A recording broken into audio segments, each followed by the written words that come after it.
rejoignent, ce sont les hérons garde-bœufs, des oiseaux qui à l'origine sont africains. Mais aujourd'hui, on peut observer ces oiseaux sur quasiment tous les continents et même sur notre territoire français. Maintenant, on peut en observer. Ce sont d'ailleurs ces oiseaux tout blancs que l'on voit dans nos champs parmi les vaches.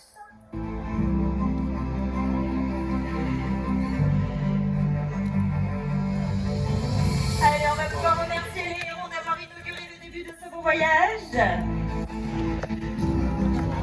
Et les lions, j'adore. Allez, on s'envole tout de suite direction l'Amérique du Sud. Puisque là-bas, il y a une grande richesse aviaire.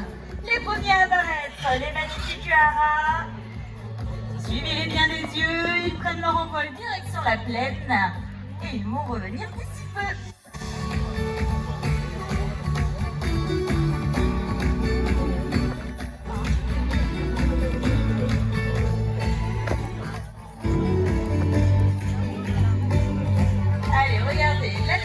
L'arabe militaire, suivi des bleus et jaunes, Arararona, et celui qui vous survole avec du rouge, orangé avec une bande jaune qui repasse derrière, l'arabe Macao. Regardez, il survole, il tourne en au-dessus du ciel.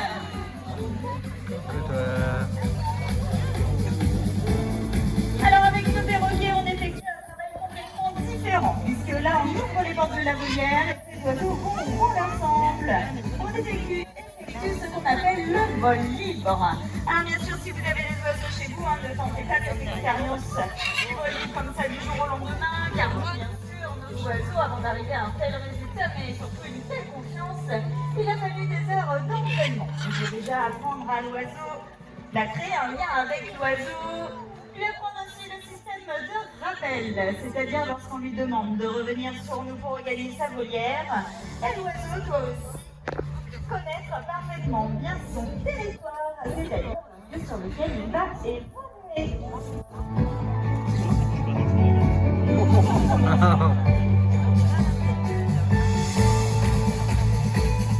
Alors les haras, des oiseaux magnifiques, mais qui dans le milieu naturel sont très appréciés par les braconniers, qui vont les prélever soit morts, soit vivants, pour les revendre au marché noir à des valeurs très excessives. Et l'autre fléau pour ces oiseaux, c'est bien sûr la déforestation, puisque l'être humain se permet de couper leurs belles forêts, là où ces oiseaux vont aller nicher dans le creux des arbres pour y élever leurs petits, mais aussi se nourrir.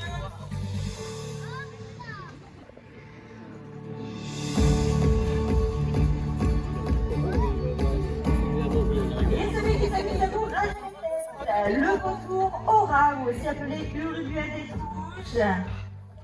Alors lui, bien sûr, c'est un rapace rythme charognard. Un charognard qui se nourrit que d'animaux morts.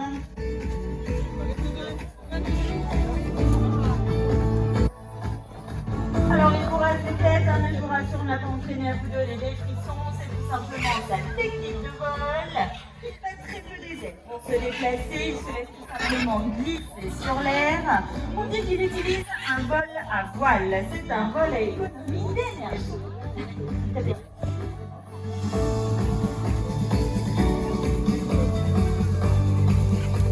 Alors cet oiseau, il a une caractéristique aussi assez rare chez l'oiseau, c'est celle de posséder un odorat très développé qui va lui permettre tout simplement de détecter des charognes au sol. Rien qu'en survolant la canopée amazonienne, il détecte l'odeur et ensuite il n'a plus qu'à aller dessus pour la déguster.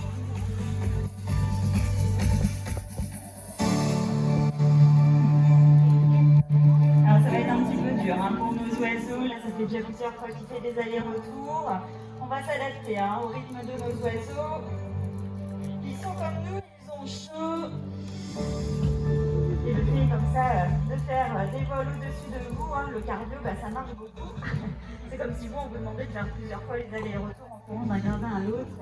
Le corps, du coup, c'est très éprouvant pour eux. Allez, on va pouvoir saluer en tout cas tous nos oiseaux d'Amérique du Sud.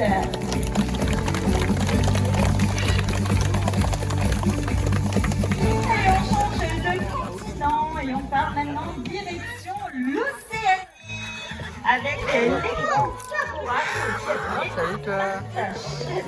C'est lui là qui rigolait tout le temps. Martin, sa sœur.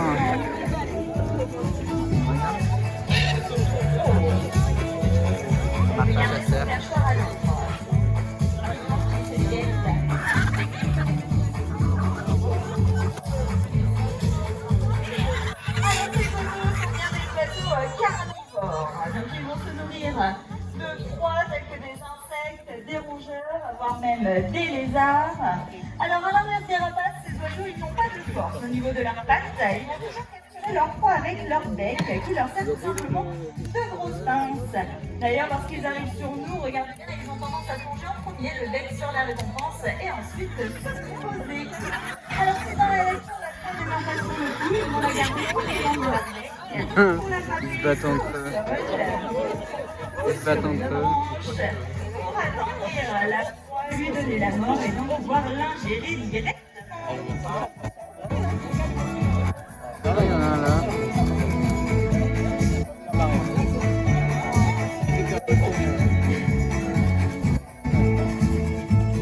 Alors là, c'est une fratrie, ils sont nos frères et sœurs. Ils ne sont pas ici aux eaux de la Flèche, ils sont nés dans un autre parc en France. Et lorsqu'ils nous ont rejoints, eh bien, c'était des grosses boules petitées, des gros bébés qu'on a donc fini d'élever à la main. Coucou, Et bien toi. sûr, entraînés dès que les premières plumes sont apparues. Coucou.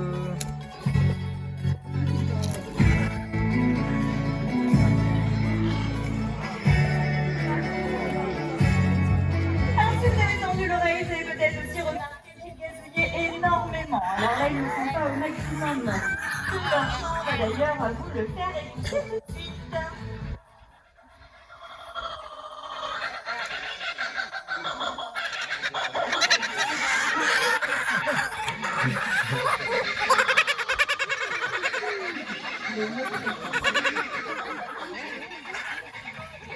Alors un chant particulier, un chant très rigolo. D'ailleurs les Anglais appellent cet oiseau le martin rieur.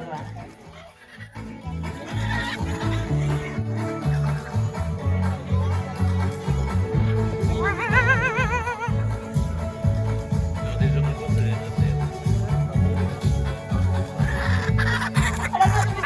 pas les femelles, frères et sœurs. Mais quand on les regarde comme ça, ils se ressemblent énormément.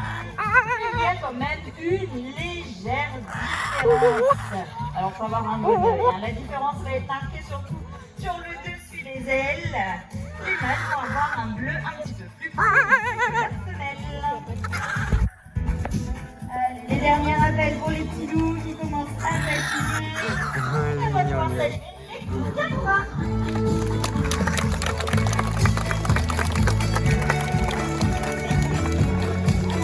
Allez, on change de continent. Voilà des petites direction l'Afrique avec les tours fonctionner.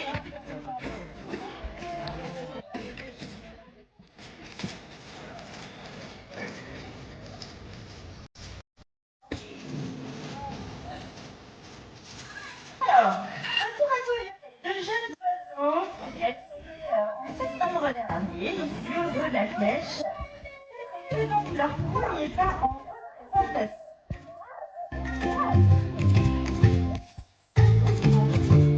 Donc là, ils sont encore en cours d'entraînement. Vous pouvez voir d'ailleurs, il y en a une qui est en libre et l'autre qui est rattachée à une cordelette. C'est ce qu'on appelle la filière. Alors en fait, il y a différentes étapes pour entraîner nos oiseaux. Bien sûr, on ne les sort pas comme ça, du jour au lendemain en extérieur. On les entraîne déjà en milieu fermé, les habitués à bien venir sur nous, leur apprendre tout un système de rappel. Ensuite, on les emmène dehors, en mode balade. Et pour les balader, il faut forcément les tenir comme un chien avec une laisse. On lâche pas le chien comme ça dès le premier jour. Donc, ils sont attachés comme ça à un système de filière. Ça, on peut faire des rappels plus ou moins longs sur le site pour les habitués. Et on va tout intégrer, tout désensibiliser, votre présence, le bruit, le vent, la musique, etc. Dès qu'on le sent, après c'est beaucoup au feeling, et bien on pourra les faire évoluer en libre.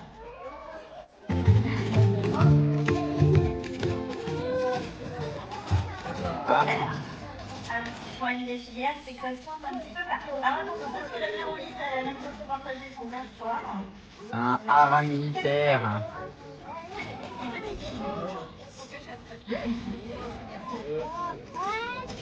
Alors, le tour à violet, une espèce donc africaine. Des oiseaux qui vont vivre en milieu forestier. Ce sont des oiseaux ce qu'on appelle arboricoles, ils vivent en forêt.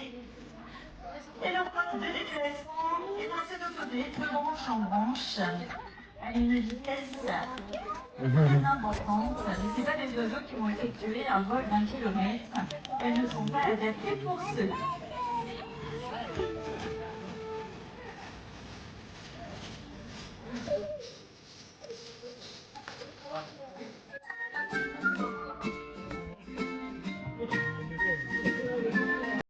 Alors ces oiseaux sont frugivores, donc ils vont se nourrir donc que de fruits dans le milieu naturel. Ils ont d'ailleurs un système digestif très rapide. Ces oiseaux, lorsqu'ils ingèrent quelque chose, en 15 minutes, le fruit est digéré et ressorti sous excrément. Du coup, ils participent à la replantation des forêts. Alors, attention, un petit bonheur. Il y a le petit matin, les gens vont faire ici.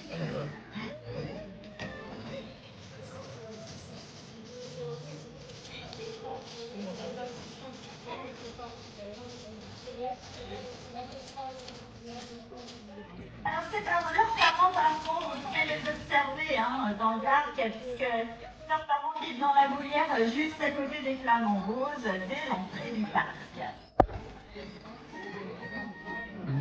Et lui, il est toujours là. Voilà.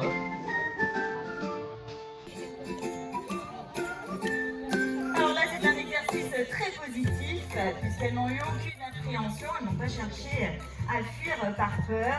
Elles sont bien restées centrées sur leurs entraîneurs. Donc le travail évolue parfaitement bien. Allez, on peut les saluer, vous avez raison. Alors elles ont un temps, mais elles sont bien sûr en taille adulte. Alors là, comme je disais, celles-ci, elles sont nées ici au zoo de la Flèche. Il faut savoir que tous les oiseaux que nous possédons, comme tous les animaux du parc, sont bien sûr des animaux nés en captivité. On ne prélève pas les animaux dans le milieu naturel, c'est pas l'objectif des parcs zoologiques. Plutôt objectif inverse de préserver toutes ces espèces dans la nature. Allez, on change encore une fois de continent et cette fois-ci on revient en France avec des oiseaux beaucoup plus imposants. Voici les grands.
Ils se nourrissent donc que d'animaux morts, des oiseaux qui au niveau physique ont des pattes imposantes, mais celles-ci ne sont pas assez puissantes pour pouvoir capturer une proie vivante. Donc ils sont adaptés pour se nourrir de proies mortes. Un long cou avec un bec très imposant, et ce bec d'ailleurs est très puissant, comme des lames de rasoir, capables de déchirer le cuir d'un muscle mort, tout simplement pour s'en nourrir. Un long cou qui va leur permettre de rentrer la tête dans les entrailles.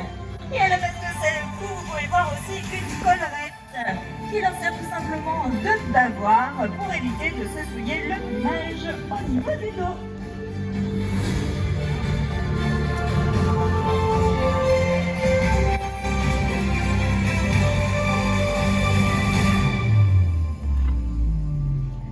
Tous ces charognards sont donc plus souvent utilisés dans notre nature. Ils nous débarrassent donc de tous ces animaux morts, mais surtout ils nous évitent la propagation d'épidémies qui peuvent en ressortir.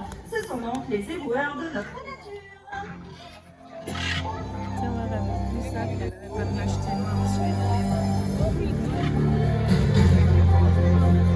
Les vautours sont des oiseaux protégés depuis les années 1970. Après la Seconde Guerre mondiale, ces oiseaux ont été exterminés, tout simplement parce que l'être humain en avait peur, de fausses légendes établies sur ces oiseaux. Et grâce à des associations telles que la SPO, qui ont été très utiles dans les programmes de conservation et de sensibilisation, et le sont d'ailleurs toujours. Et grâce à ce travail, et maintenant on peut observer de très belles populations de vautours fauves et de vautours moines dans nos montagnes.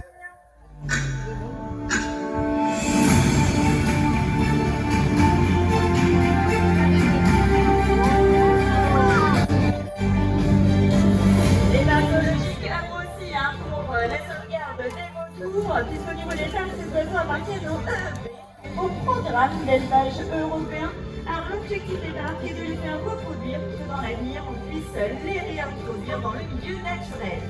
Alors attention, les réintroductions, ça ne se fait pas comme ça du jour au lendemain. Il faut déjà régler tous les soucis au niveau de l'habitat pour que ces oiseaux puissent être réintroduits sereinement.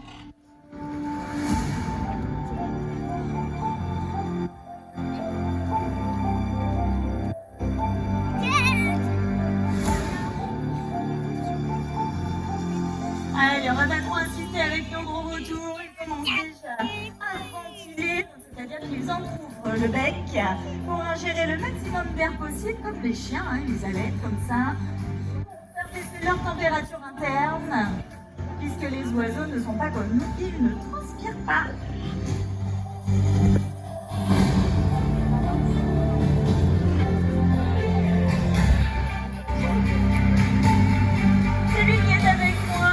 D'ailleurs, un jeune oiseau, il est âgé seulement de 1 an.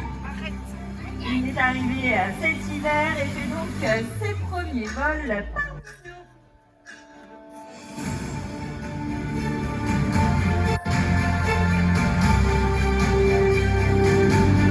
Allez, dernière couche pour notre ami Christophe. Et on va pouvoir saluer les grands.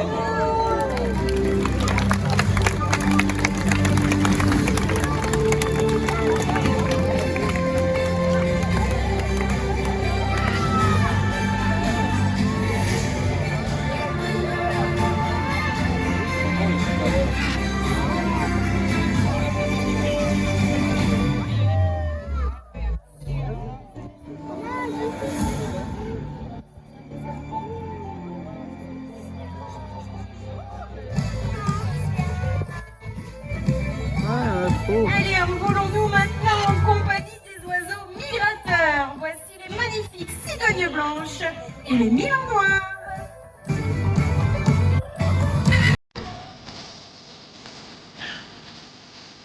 Alors, migrateurs, ça veut bien sûr dire que ce sont des oiseaux qu'on rencontre chez nous à la belle saison, mais qu'ils repartent à la fin août, direction l'Afrique, où ils vont les passer l'hiver au chaud.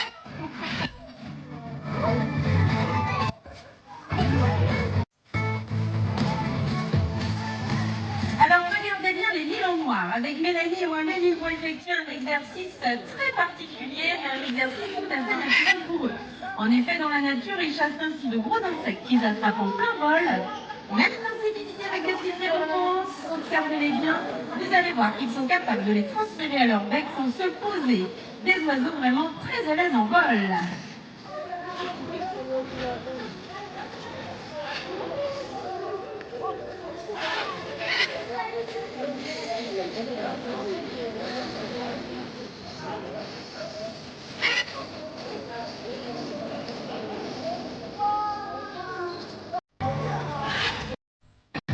En France, on peut également rencontrer le milan royal, qui est un petit peu plus gros que celui-ci, de couleur feu, et qu'on va rencontrer dans la La France, dans le sud, et on commence.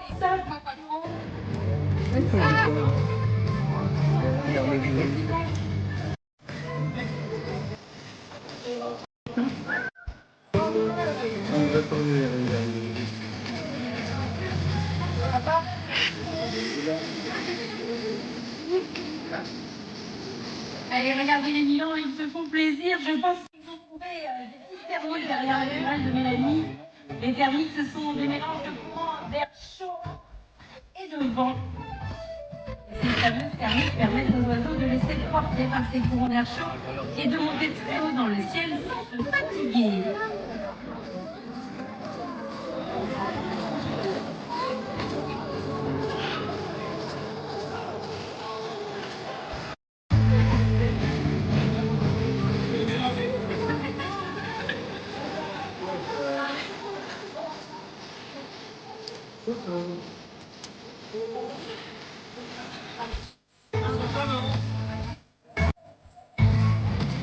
Et avec ces mille en noir, vous pouvez donc observer les magnifiques cigognes blanches qui, elles, n'ont pas trop envie de voler. Elles préfèrent se balader sur la pelouse, les pattes au frais.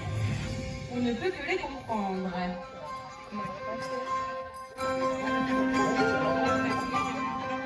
Et les ronds alors?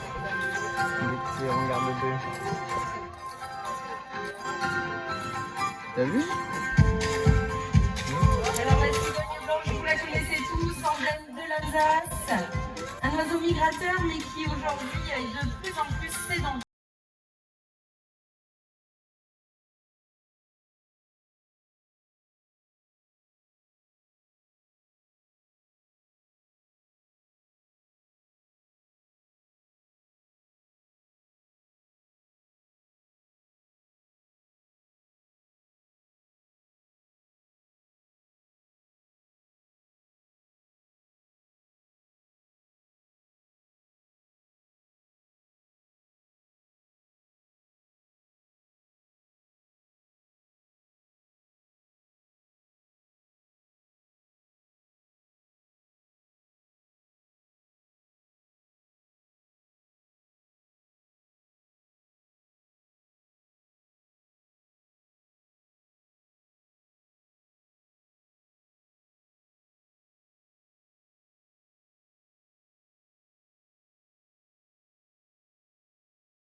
Chez nous en France, c'est bien sûr la cigogne qui a la réputation de déposer les bébés devant les portes des maisons, un oiseau symbole de fécondité.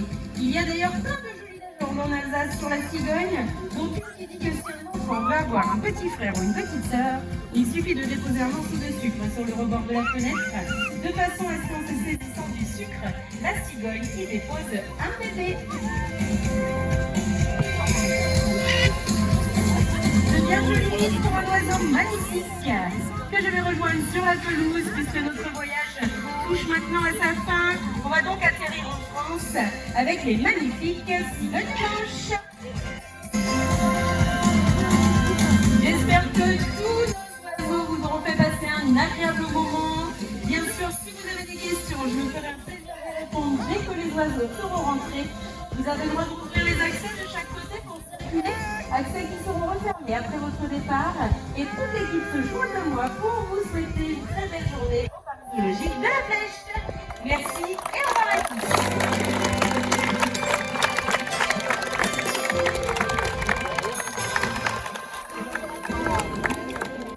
Il y a deux.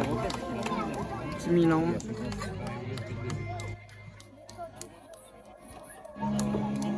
Papa, on y va.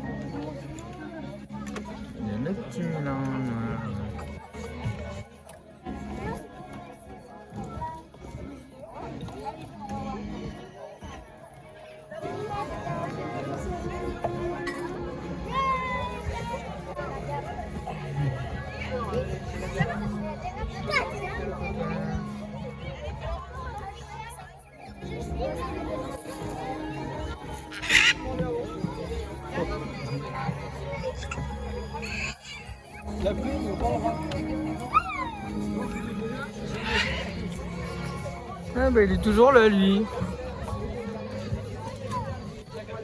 Toi t'aimes bien être sur le podium apparemment hein.